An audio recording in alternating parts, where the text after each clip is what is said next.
Hello, good day to everyone. Welcome back to my YouTube channel. आज का हमारा video BCom second year के subject money and financial system से connected है। इस वीडियो में हम मनी सप्लाई के बारे में पढ़ेंगे। मनी सप्लाई की आगे वीडियोस और आएंगी, एटलीस्ट 2 वीडियोस इसी में कंटिन्यूशन में आएंगी, और इस वीडियो में हम लोग खाली उसका एक इंट्रोडक्शन प्रस्तावना देख रहे हैं। मनी सप्लाई हिंदी में जिसे हम कहते हैं मुद्रा आपूर्ति। नाउ मनी सप्लाई होती क्या है? जैसे कि आप स्क्रीन पे देख सकते हैं, it is total stock of money that is in circulation in an economy on a specific day. इसका मतलब ये है कि किसी भी दिन, आप इसे नॉर्मली किसी भी दिन कैलकुलेट कर सकते हैं कि किसी भी दिन हमारी अर्थव्यवस्था में जितनी मुद्रा सर्कुलेशन में है, घूम रही है एक हाथ से दूसरे हाथ, उसको मुद्रा आपूर्ति कहा जाता है। हिंदी में क्या लिखा गया है? राष्ट्रीय अर्थव्यवस्था में निश्चित समय के अंतर्गत चलत में रहने वाली मुद्रा, चलत में रहना दैट मीन्स इन सर्कुलेशन, उसे हम क्या कहते हैं? मुद्रा आपूर्ति। और ये सप्लाई वर्ड अगर आप याद करें तो आप लोगों ने बिजनेस इकोनॉमिक्स यानी व्यावसायिक अर्थशास्त्र में वस्तुओं के संबंध में भी सुना है, supply of goods. Supply of goods क्या होते थे?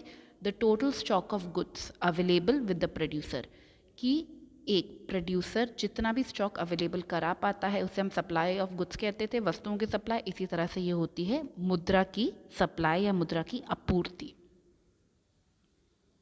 डेफिनेशन, इसी में आगे कंटिन्यूशन में क्या कहा जाता है, ये थोड़ी सी ब्रॉडर टर्म्स में कही गई है कि supply is commonly defined to be a group of safe assets. Normally money का मतलब मनी ही होता है, बट उस मनी को हम एसेट्स की कैटेगरी में डालते हैं। अकाउंटिंग अगर हम याद करें इसे हम एक करंट एसेट मानते हैं।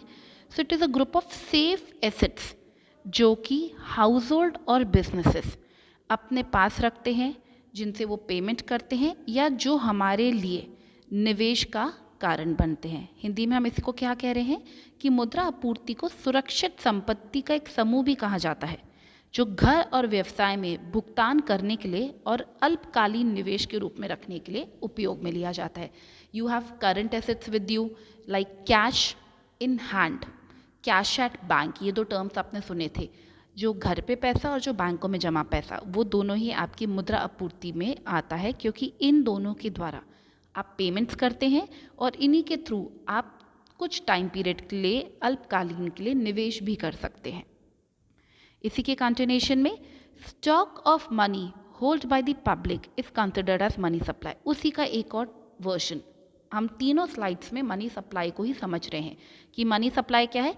पब्लिक के पास जो पैसा है उस पैसे के स्टॉक को हम क्या कहते हैं? Money supply. लेकिन इसमें एक बहुत इंपॉर्टेंट फीचर है जो आगे दे रखा है नेक्स्ट कंटिन्यूशन में, other money lying in the hands of agencies is not a part of money supply.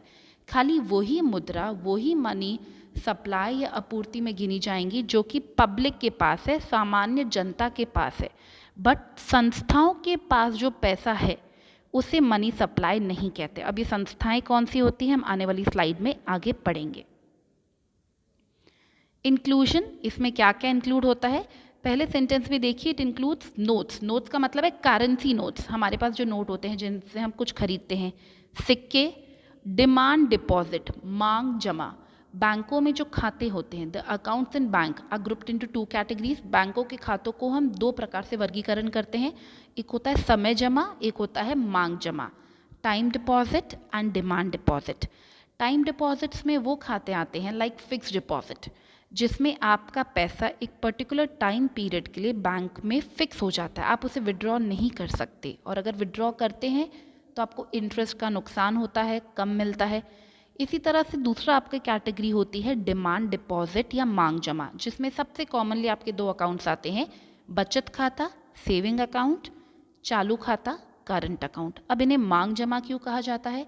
मांग जमा इसलिए कहा जाता है, डिमांड डिपॉजिट इसलिए कहा जाता है कि आप कभी भी बैंक से डिमांड करके इस पैसे को विड्रॉ कर सकते हैं। So what is important to be understood कि मनी सप्लाई में सारे करेंसी नोट्स आते हैं, कॉइन्स आते हैं, और डिमांड डिपॉजिट्स पब्लिक के जो बैंक में हैं वो काउंट अप होते हैं, टाइम डिपॉजिट्स काउंट अप नहीं होते।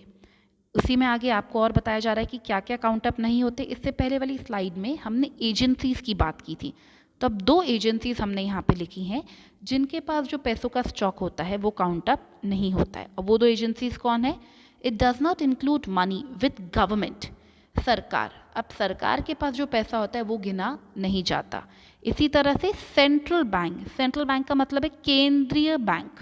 अब केंद्रीय बैंक क्या होता है हमें आगे पढ़ना है डेफिनेटली, बट थोड़ा सा आप लोगों को मालूम होगा कि हर देश का, हर कंट्री का एक सेंट्रल बैंक होता है जो पैसे का सर्कुलेशन देखता है, जो सारे बैंकों का हेड होता है। जैसे इंडिया का सेंट्रल बैंक क्या है, रिजर्व बैंक ऑफ इंडिया, भारतीय रिजर्व बैंक, ये बैंकों का बैंक कहलाता है। तो रिजर्व बैंक के पास जो पैसा है, जो सरकार के पास पैसा है, ये पैसा मनी सप्लाई का हिस्सा नहीं बनता, क्योंकि गवर्नमेंट और सेंट्रल बैंक ये हमारे मनी के सप्लायर्स हैं, इन्हें मुद्रा का प्रदायक कहलाते हैं। जैसे Reserve Bank of India note छापता है, इसी तरह से हमारी सरकार सिक्के अवेलेबल कराती है। तो गवर्नमेंट और रिजर्व बैंक ऑफ इंडिया हमारे स्टॉक के कैलकुलेशन में इंक्लूड नहीं करवाए जाते। इसी चीज़ को समझते हुए let's continue. Constituents of money supply, मुद्रा आपूर्ति के घटक। मुद्रा आपूर्ति के घटक को दो अप्रोचेज या दो दृष्टिकोण में बांटा जाता है, ट्रेडिशनल एंड मॉडर्न।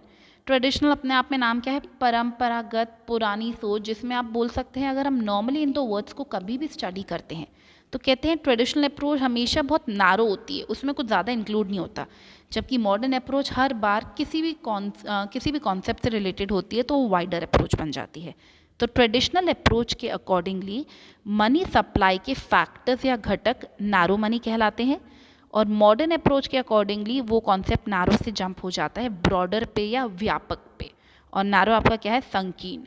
नैरो के अंदर वही पॉइंट्स आते हैं जो हमने इससे पहले वाली स्लाइड में डिस्कस किए थे, coins, currency notes and demand deposits, मतलब नोट, सिक्के और मांग जमा बैंकों में।